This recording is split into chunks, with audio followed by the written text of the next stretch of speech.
How's everyone doing today? Good. Glad to hear. I am on the sleepy side, so forgive me if I'm not off on my feet.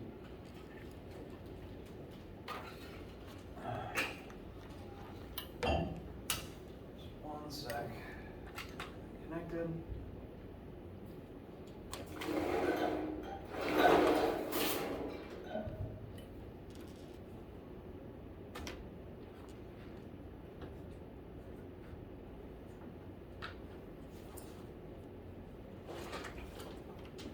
My laptop has this unfortunate habit of waking itself up from sleep while it's closed.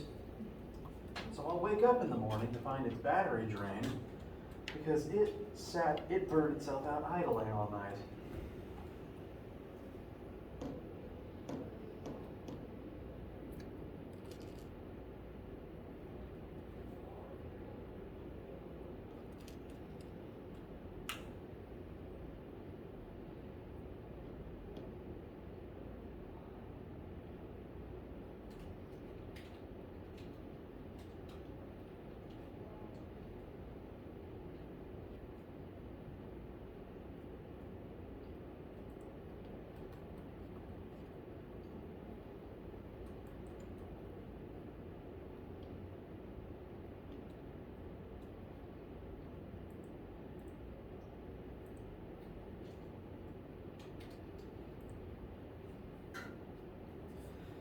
All right.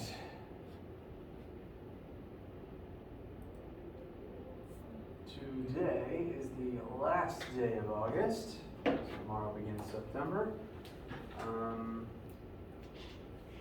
All that really means for you guys is that we are into chapter 1. Chapter 1-2 combo is how they're written in the notes. We'll finish this section by the end of the week, and next week we will move on to a two-dimensional motion, which will include what next week's lab will be about.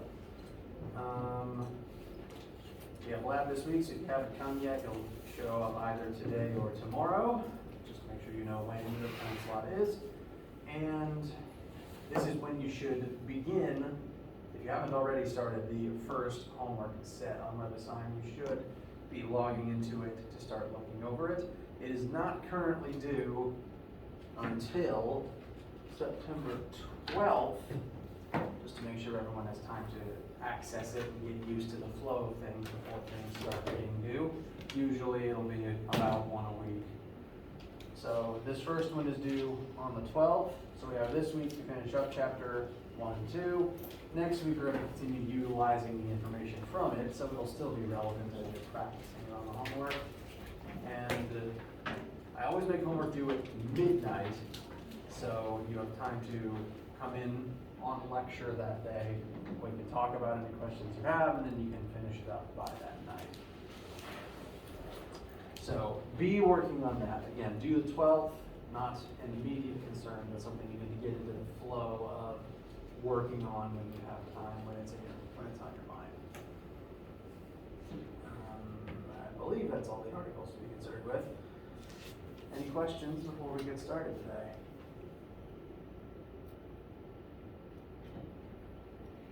All right. Last time we left off.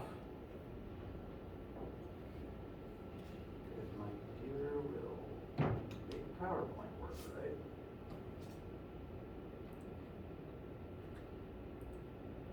We left off looking over and beginning to utilize this list of 4 very important equations. And we'll keep coming back to them all throughout this semester. We covered the first 2. We have fantastic formula number 1, the definition of velocity, and formula number 2 is the definition of acceleration. Both useful, although both somewhat limited in the scope of what they are able to calculate. They each only have 3 terms in them, and the first one doesn't work if you're accelerating. So since those first 2 can be kind of limited, we add number 3 and number 4 to our list of possible tools that we can utilize. 3 and 4 are both useful if you are trying to examine the motion, how far you move while you're accelerating. We established that an object while accelerating, while changing its velocity, is still moving. It will cover some distance while the acceleration takes place. Again, if you hit the gas in a car, you begin speeding up, the speedometer starts increasing, but you are moving as that happens. It takes some distance and some amount of time in order to get up to your final desired speed. And the same is true when you're slowing down. You hit the brakes and you skid to a stop over a distance instead of immediately. You don't want to stop immediately, that's how you get whiplash. So, formulas 3 and 4 both demonstrate this fact. Both of these formulas show that while accelerating, you will still move some distance. Now, the differences between formulas 3 and 4. Primary difference is that 3 has a t in it and 4 does not. So 3 concerns itself with how much time passes as you are accelerating, whereas 4 doesn't. 4, I guess it's not unconcerned with time. Time is still relevant, but 4 is instead rewritten in such a way that it gains the information it needs based on your final and your initial velocities compared to each other. Because it takes some amount of time to change your speed anyway, so the formula kind of gets its information through that rather than just plugging time in directly. But the differences between the two make them useful in different situations. If you know t, you're probably going to want to use 3. If you don't know t, or it's not relevant, formula 4 is probably more useful. The other differences between them is 3 is concerned more about vector status than 4 is. Notice here in 3, displacement's a vector, initial velocity is a vector, and acceleration is a vector. That's all still technically true in Formula 4, but when you start multiplying vectors times other vectors, it starts to get a little weird depending on how you do it. So in this formula, note that the object's final velocity is squared into itself, its initial velocity is squared into itself, and its displacement is multiplied by its acceleration. Every single instance here is a vector times a vector. And again, that gets kind of weird in terms of direction and axis once you start multiplying vectors together. So for simplicity's sake, Formula 4 just doesn't care. There's ways to do that math, but that's kind of above this course's pay grade. So we're not going to worry about it.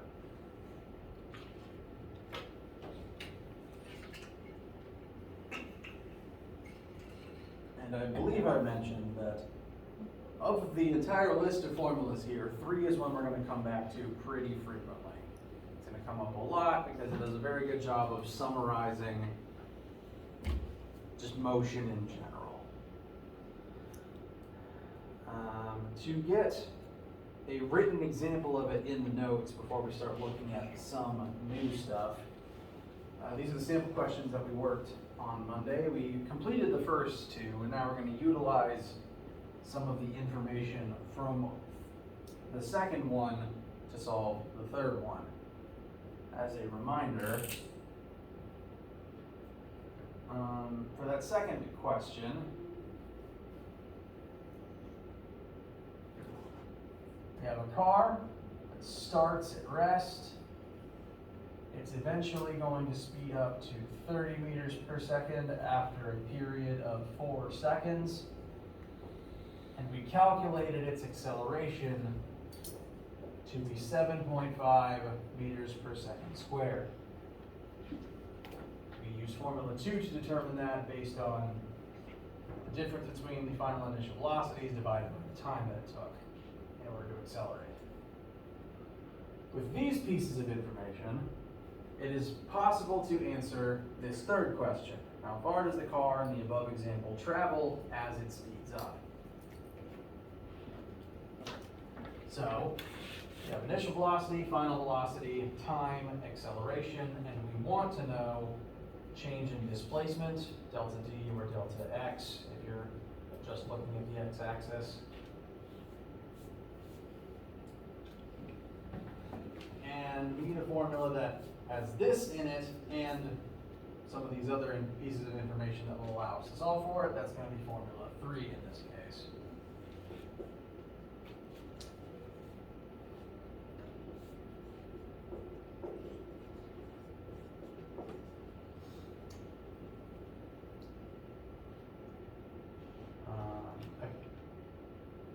One of my classes asked the difference between subscript I and subscript 0. Is that this class? Okay. Yeah. Minor reminder then, they will mean the same thing. It's velocity at time of 0, velocity at the beginning of the experiment, velocity initial. They are interchangeable in my brain, and so sometimes I will just kind of swap between writing a 0 or an I for the initial variable for that reason. Please call me out if that is ever confusing. So, we're solving for delta x. Our initial velocity is 0, so that whole term, the VI times t is just going to fall away, times 1/2 times our plus 1/2 times our acceleration times time squared. Note, as you are plugging things into your calculator and performing the order of operations, the squared is applied only to the 4. Do the squared, and then multiply 7.5 times the prize.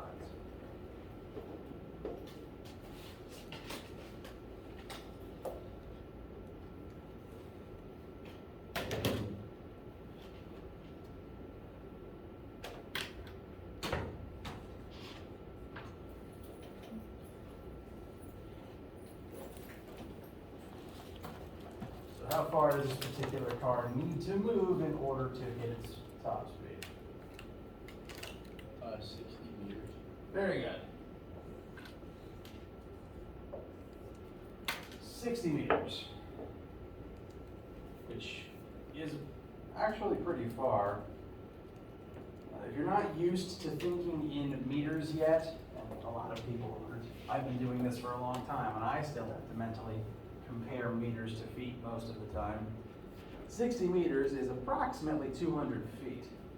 So that's a pretty long speed up distance, comparatively speaking. So, how does this one feel? Okay, we're going to use Formula 3 specifically in a lot of different contexts. Especially in the coming weeks, we're going to be using it for most any object that is moving while accelerating, especially for falling objects for reasons that I will explain briefly. Last question here, before we move on, the 4th sample question on this slide. This is just a concept question, no numbers for this one. Let's say you are spinning constantly on a carousel or some fair ride of your choice. Some ride that involves being on a spinning object. I guess it could actually be a Ferris wheel or carousel or one of the like hanging swings that's spinning around. Point is, you are on a spinning object. Now this object rotates constantly. It's rotating at a constant speed, so maybe it does 1 lap every 3 seconds. That's as constant as a machine like that can get. Would your speed be changing if you were sitting upon such a device?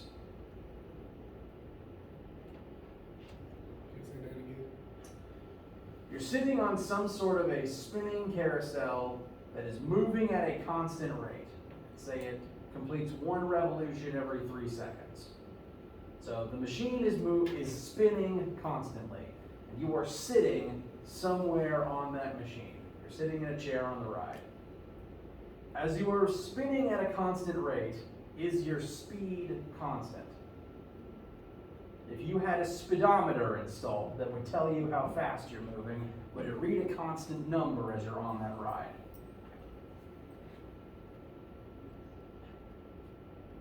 Getting some mixed answers. Speed would be constant.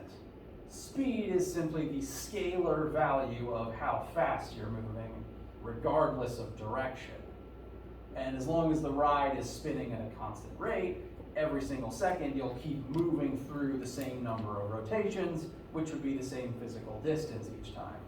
You complete the distance of the circumference of the carousel every single time you did a lap. So on this particular machine, your speed would not be changing as long as the ride is moving at a constant rate. But would your velocity be changing? Getting some more nods, very good. Again, difference between scalars and vectors. Velocity as a vector always has to point in a direction. And if you are sitting on a carousel, let's just say this whole thing is spinning counterclockwise. If you're at speed on this particular ride, if we were to freeze time at this moment, your velocity vector would point that way. If for some reason you weren't connected to the ride and you were just allowed to be thrown off of it, this is the direction you fly in, because this is the direction of your velocity vector. But the ride spins, so if you were still in your seat, you'd eventually be carried over here. And at this point, your velocity points that way. If you were to rocket off of the ride here, you'd fly in this direction. Note, the direction has changed. So the speed number will remain constant, but your direction constantly changes. And since velocity is defined as having a direction attached, if you are changing direction, your velocity is changing. This also means that if your direction is changing, you are accelerating. Since a change in direction is a change in velocity, and since acceleration is defined as a change in velocity, changing direction is an acceleration. We'll talk more about this in about 2 weeks with Newton's laws, but force is what causes acceleration. In order to speed something up, slow it down, or change its direction, you have to push on it. Which is why when you're on a ride like this, you feel a lot of forces kind of holding you into the circle, constantly changing your direction, that you don't feel when you're just driving in a straight line. Same kind of thing if you're in a car that just begins turning left. If you're in a car that makes a left turn, your velocity originally points up, and that velocity slowly drops as you begin accelerating this way. There's forces involved to make that happen as you're changing direction and accelerating, and those are the forces you feel when you make the turn really fast. I don't recommend it, but you've probably felt it before. Does that sound familiar? Okay. So the vocab to remember here is a change in direction does count as an acceleration.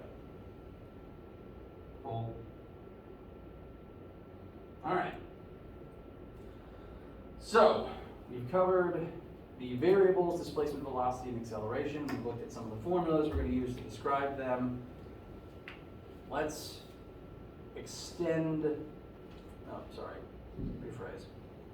Let's use those principles to explain one of the first things that physics famously tried to explain, gravity. We're kind of like how we're going to be using the formulas we just talked about all semester. We're going to constantly be referring to gravity all semester because most of the physics that we're going to do in this class is based on planet Earth, where gravity is an inescapable constant. So, I'm going to be making some distinctions beginning now about the differences between, the similarities between gravity and force, and the differences between those things and mass. Because we're going to be using this stuff all semester, and if this is unfamiliar to you, I want to make sure to get the distinctions in place now. Gravity is the force that pulls masses together. Every single object with mass has some force pulling it towards every other object with mass. Now, for your life on planet Earth, there's only there's actually 3 gravitational forces that you'll ever really need to concern yourself with. Those are 1, the force of gravity that Earth pulls inwards on you and everything that you will interact with. 2, there's the gravity the moon exerts on the tides. And 3, there's the gravity that the sun exerts on the Earth to keep it in orbit around the sun. Those are the only 3 gravitational forces you will ever meaningfully interact with if you're just living on planet Earth and not studying it. Now for this class, we're going to need to make the distinction between the force of gravity, which we'll talk about in the coming weeks, as compared to the acceleration of gravity. Gravity is a force, so when I ask you what gravity is, the answer is a force. The force of gravity from Earth on you is the force pulling you down in your chair right now. And every different object has a different weight. Weight is defined as the force of gravity based on how much mass it has. Objects with more mass weigh more because the force of gravity between 2 objects of larger mass is just naturally more than between 2 objects with less mass. Now, gravity is a force, and that force causes acceleration.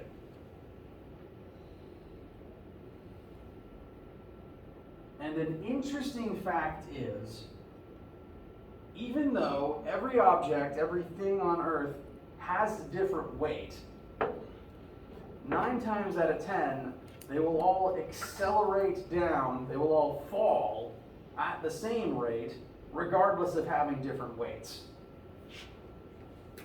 I hope this is sounding familiar. You may have heard of an experiment performed at some point where a bowling ball and an egg are dropped in tandem and they hit the ground at the same time despite weighing different amounts. Does that sound familiar? Okay. If that doesn't sound familiar, I don't have very many heavy objects at the table right now. So I'm struggling to try to replicate this manually.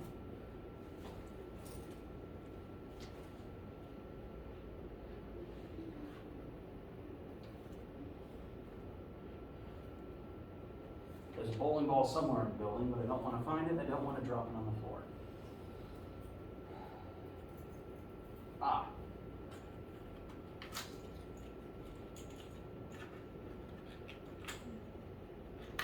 That'll work. So, it might not be super easy to tell just holding them in your hands, but these 2 objects have different weights. There's different amounts of matter in them. Gravity will pull on them with different amounts of force. Despite that, if I line up the bottom of each object together at the same elevation and drop them at the same time, they hit the table at the same time, implying that they are falling at similar rates despite weighing different amounts. And you can test this with almost any 2 objects.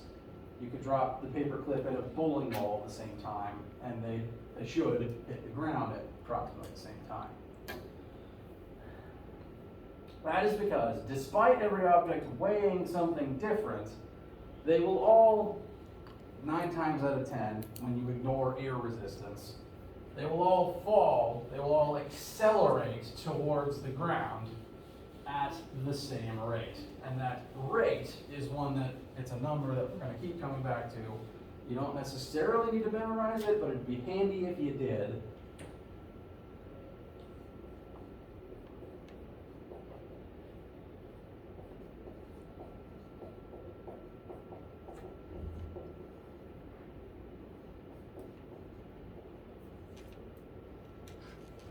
Using metric, the acceleration of gravity on Earth's surface is 9.8 meters per second squared.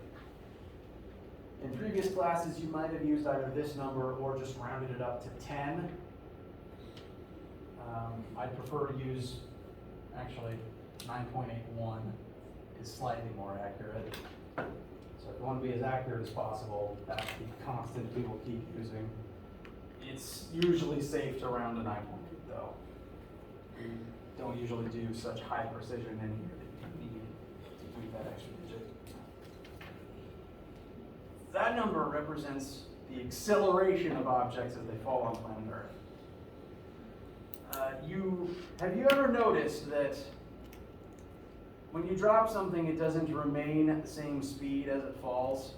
It tends to get faster and faster as it continues falling. That's because the act of falling is acceleration.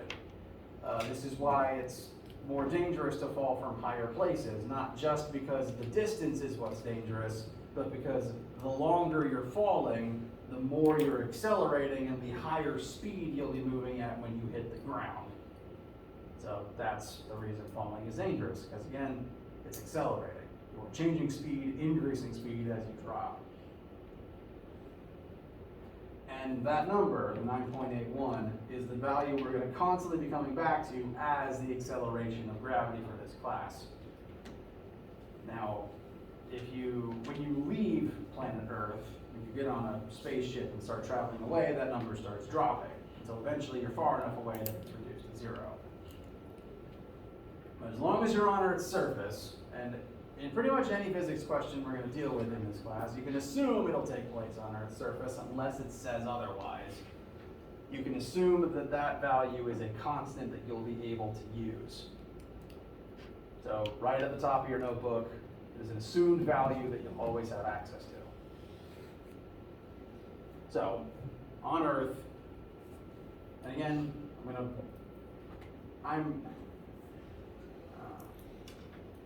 just to make sure that the differences between all the vocab words are forced in your head. Gravity itself is a force, and that force causes this acceleration. Questions about that statement? Okay. So, ignoring air resistance, which we will do for this class because air resistance is a huge pain to calculate. This is the acceleration that all objects will accelerate downwards at whilst falling. Specifically, if you are in free fall, which is the state in which gravity is the only significant force acting on something. So, drop a bowling ball, gravity is pulling it down, there's no parachute, there's no air resistance to stop it. It's going to be in free fall and it will accelerate down at that rate. And because it's an acceleration, this number shows up so often that physicists have given it its own variable, the lowercase g seen right here. So if a formula has a lowercase g in it, it's specifically referring to this value. But by definition, this value is an acceleration, meaning that you can plug it into any A in a question if the object in question is specifically accelerating because of gravity. So in your formulas, this number can go if there's a G or if there is an A.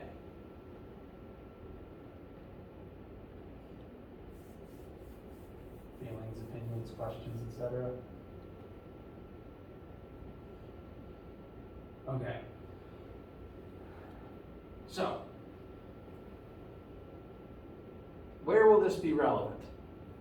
We are going to be, in studying motion, the motion of falling objects is going to come up because, honestly, the motion of falling objects is almost its own dedicated branch of study, projectile motion, which we will spend a non-insignificant portion of next week examining.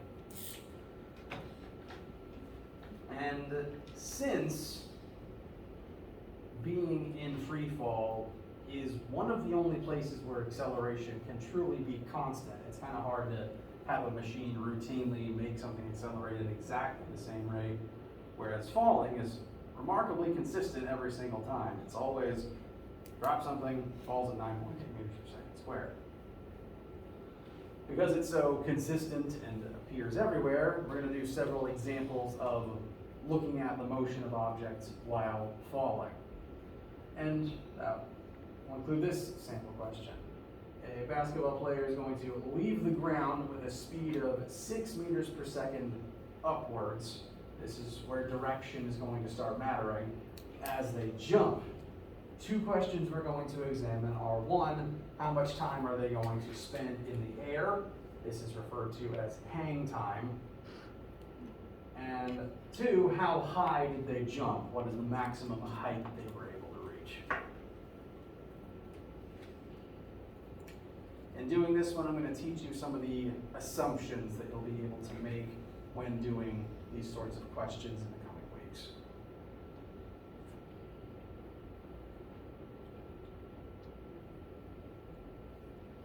So, we have our setup. Someone is going to jump vertically upwards. Information that we know from the question about this particular situation is going to take place on planet Earth. I'm going to go ahead and just spoil that for you. And because it's on Earth, this number will refer to the rate of acceleration of this particular athlete as they are in the air. So this constant is a number we'll have access to. This is going to be acceleration during this specific example. So again, G is often used as the shortened variable form for this, but because it's an acceleration, we're going to plug it into A in our formulas.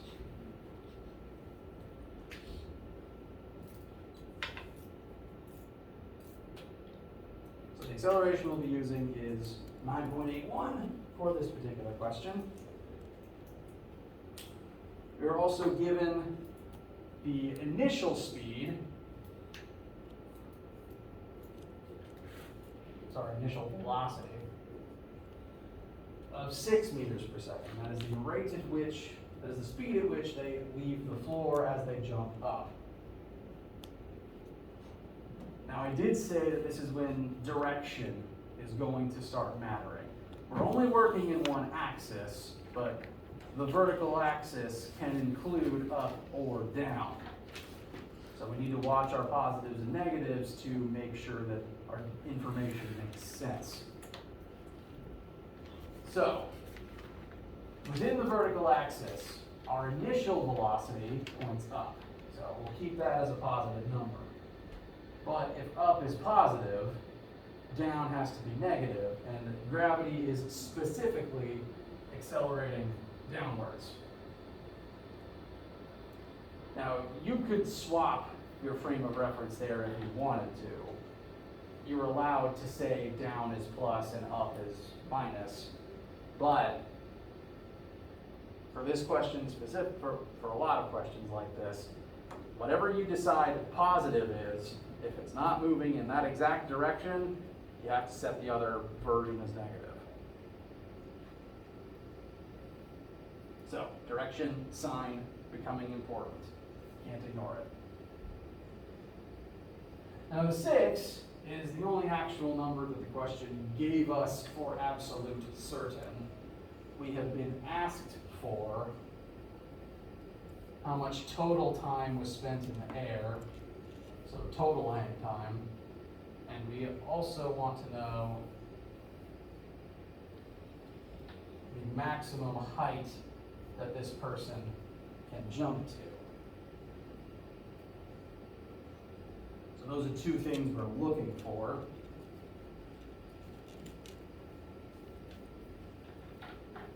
And in order to start solving for things and getting some answers, there's a couple of assumptions about this situation that I want to remind you that you're able to make. Because this is referring to something that happens in the real world. You've seen people jump up and down before, and there's a few things about that situation that the question doesn't necessarily say, but that we can kind of apply from experience. Now, if you just jump straight up into the air, where do you land in relation to where you start?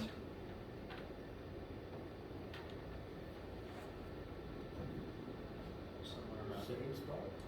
Roughly the same spot. At minimum, you're at least beginning and ending at the same height. You start on the ground, jump, and then end on the ground, which means that we do want to figure out the maximum delta y. We want to figure out like the highest height this person can jump to. But after that point, after they reach their apex, they're eventually going to fall back down, and that means that at time total, at this maximum final time that we're also looking for,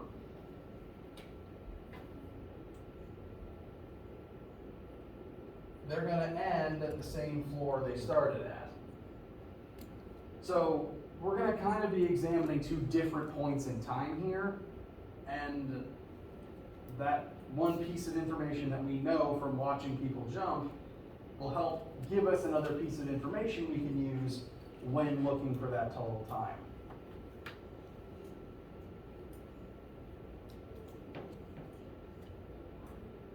So, again, that's one of the things that is going to separate word problems in this class to just word problems in a math class. Here we have the real world context of the situation that we can use the logic from to help us figure out our answers. So don't just read the question for numbers and pop them in a formula, read them for the situation and then use your knowledge of that concept to help you get to the final answer. These are logic puzzles. So, I'm going to show you how to find the total time in the air first. We want to know the total time in the air. We're going to want to utilize the total distance that this person travels in the y-axis, because again, these two kind of refer to the same interval of time. I guess this is time final and displacement final. So these two pieces of information will go together. Neither of them will be used alongside this one because it's asking about a different point in time. So since these two line up, we'll use those two pieces of information first. When looking for time total, we have access to the displacement total that will correspond to that moment in time, initial velocity, and acceleration. And so this is a good situation to use formula 3 in. Got displacement, initial velocity, acceleration, time in it. I'm going to swap delta x for delta y since we're working in the vertical axis.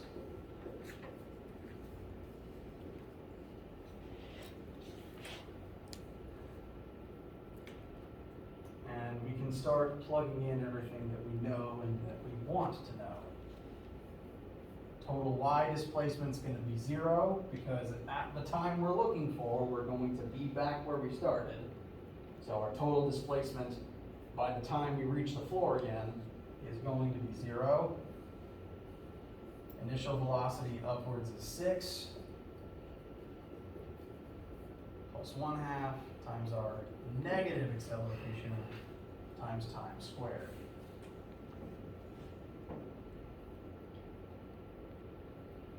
With this, t is our only remaining unknown variable, so we are free to start using algebra to solve for t. This is also the point where you might be realizing, oh no, quadratics will be in this class. Similar questions using this particular formula. If you're specifically solving for time, note we have 0 equals a constant times a variable plus another constant times that same variable but squared.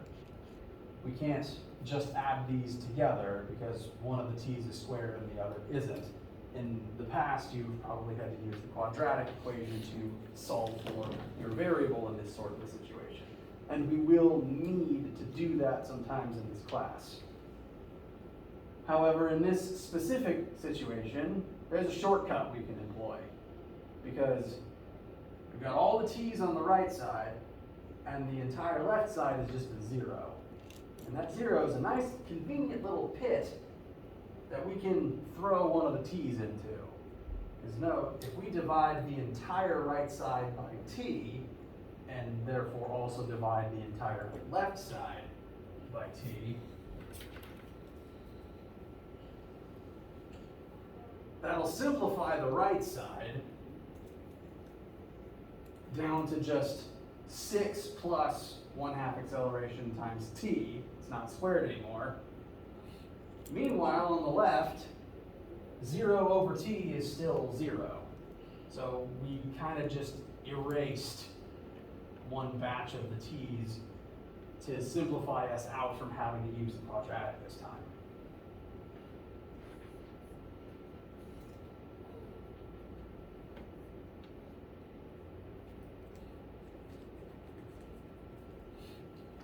Are there any issues or questions with this line of algebra? Okay. We will need to use the quadratic in here sometimes, but if you start and end at the same height, if c in the quadratic formula equals 0, you can use this shortcut.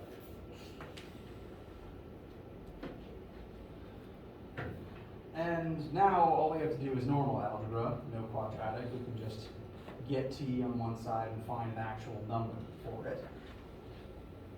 I'd recommend dragging the negative over to the left. That would be positive 4.905 times t equals 6. And t should be a value a little longer than 1 second. I will find that value, I just can't do it in my head.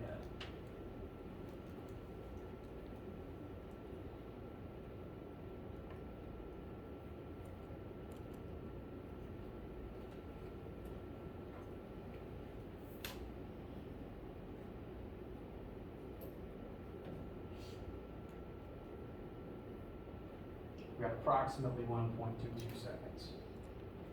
Does anyone disagree, or is anyone having trouble with this answer?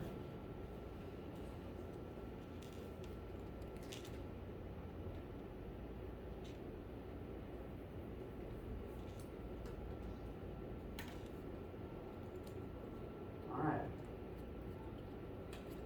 Now note again, the signs were important here. The initial velocity being positive and the acceleration being negative is important to making this work right.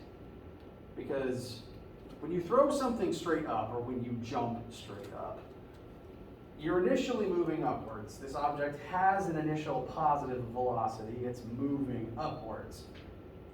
But even though it's moving upwards, it's accelerating down the entire time. Which means that even while it's on the rise, it's still technically already falling. Because falling is defined as the state in which gravity is the only thing acting on you. Once it leaves my hand, gravity is the only force pulling on it at that point, so it's technically already falling even as it rises. And because it's falling, it's going to slow down as it rises until it hits its apex, and then it's going to accelerate towards the floor. So technically, rising can count as falling as long as gravity is the only force acting on you. If something is thrown into the air, it is falling the second it leaves your hand. It's not falling if it has a parachute or a thruster or wings. That's flying or possibly falling with style. If it doesn't have any of those things, if you just throw it and gravity is the only thing acting on it, it's already falling. So, real quick, how to figure out maximum jump height. So, different points in time. We're not looking at full jump down to the floor. Now we're looking at kind of a pausing time right at the apex there, just to figure out that maximum jump height. There's one more assumption that I want to draw your attention to that will help with this question. When you reach the apex of a jump, or when something reaches the top of the arc when it's thrown, at the split second it's at that highest point, what is its velocity? 0. For a split nanosecond, it's not moving before gravity starts pulling it back down. So,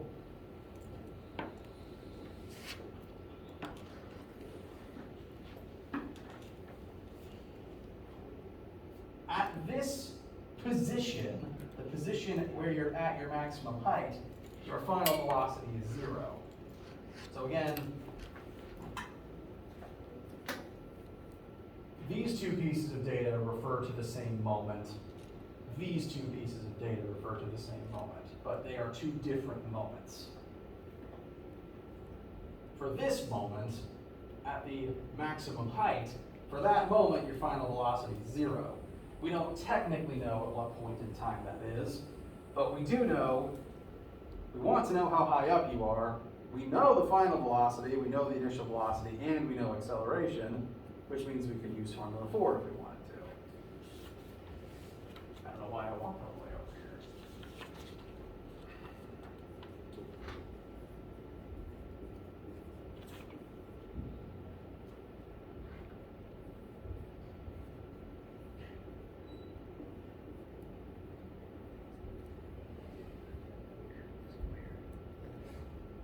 Do this and you don't have to bother trying to figure out at what point in time you hit your apex of the jump.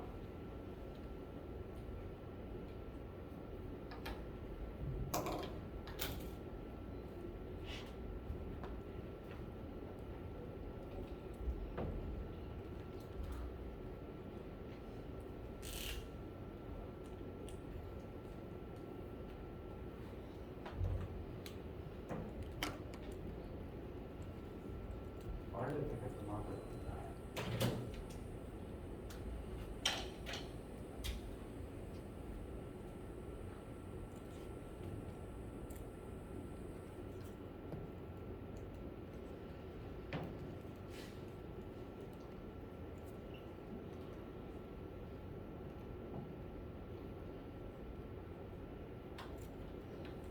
So I've got approximately 1.8 meters in the air. Anyone disagree?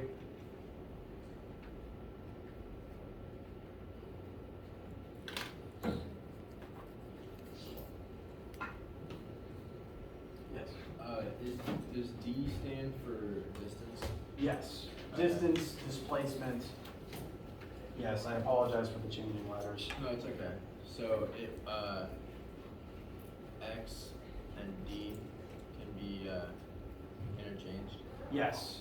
D displacement could refer to either X if you're specifically looking at X movement or Y if you're looking at Y movement. They are interchangeable in that regard. For a sense of scale, 1.8 meters is about 6 feet. So this is a very good athlete. Wow. At least compared to me. We will keep utilizing these formulas and do some more examples before we have to start utilizing them in lab next week. We're at the end of lecture and I don't want to hold you. Let me know if you have any questions about literally anything, and if not, I will see you for lab or on Friday. Have a good day. Is lab over here? Lab is in 126. Last room on the right if you're headed towards lab. Okay. Thank you. Welcome.